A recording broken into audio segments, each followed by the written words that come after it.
ខ្ញុំអត់ចេះសមែនប៉ុន្តែខ្ញុំមានគំនិតមួយថាខ្ញុំបេះដូងខ្ញុំគឺបេះដូងសហគមន៍ណាមនុស្សអត់មានការឆន្ទៈអត់មានការលះបង់មិនមែនជាអ្នកបម្រើប្រជាពលរដ្ឋទេ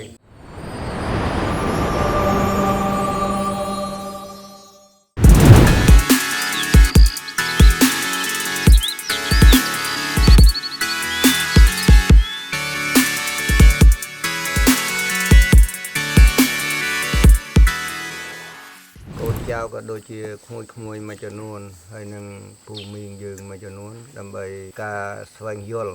បាទឲ្យបានធ្វើការទស្សនៈសិក្សាពីព្រៃឈើបាទហើយនឹងជនជាតិដើមភាគតិចនៅតំបន់ភូមិកាន់ផលនេះបាទហើយនឹងព្រៃតំបន់ការពារយើងហេតុអីថាប្រជាពលរដ្ឋក៏ដូចជាចាស់ទុំមួយចំនួននិងអ្នកដឹកនាំមួយចំនួនអត់មានការចូលរួមពីការស្នេហាជាតិការថែរក្សាធនធានធម្មជាតិអញ្ចឹងដោយសារខ្ញុំមកនៅតំបន់នេះវាបកទៅក្រោយវិញនៅ2024ខែ8បាទខ្ញុំមកនៅតំបន់នេះហើយនៅមុនដំបូងមានគ្នា5នាក់ប៉ុន្តែនៅបានរយៈ3ខែទៅ4ខែគេរត់ចូលអស់ដោយសារអីដោយសារវាបាត់បង់អាប្រាក់ចំណូលនៅក្រុមគ្រួសារគេអញ្ចឹងយើងនៅនេះបានន័យថាយើងស្ម័គ្រចិត្តទេស្ម័គ្រចិត្តដើម្បីការពារព្រៃឈើដីធ្លីដើម្បីសម្រាប់កូនចៅយើងចំនួនក្រោយនេះធ្វើផ្ទះធ្វើអីនៅទេ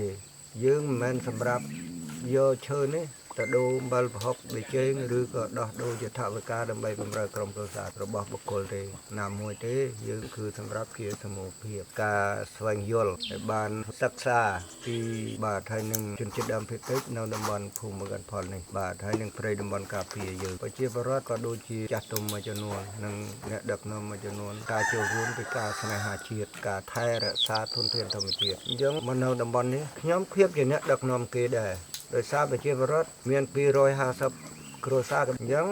ខ្ញុំត្រូវតែដឹកនាំធ្វើដើម្បីចាញ់ក៏ឲ្យអស់ចិត្តទាំងអស់គ្នាឈ្នះក៏អស់ចិត្តដែរខ្ញុំអ្នកដឹកនាំគេមិនយកចិត្តទុកដាក់ស្មើនឹងអ្នកឯងអត់ចេះដែរខ្ញុំអត់ចេះសមែនប៉ុន្តែខ្ញុំមាន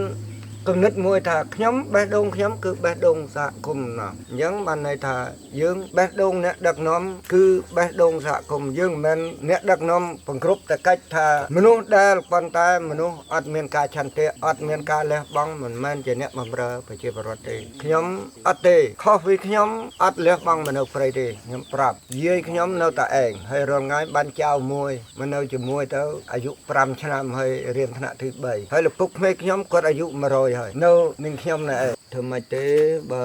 ខ្ញុំជីវិតមួយ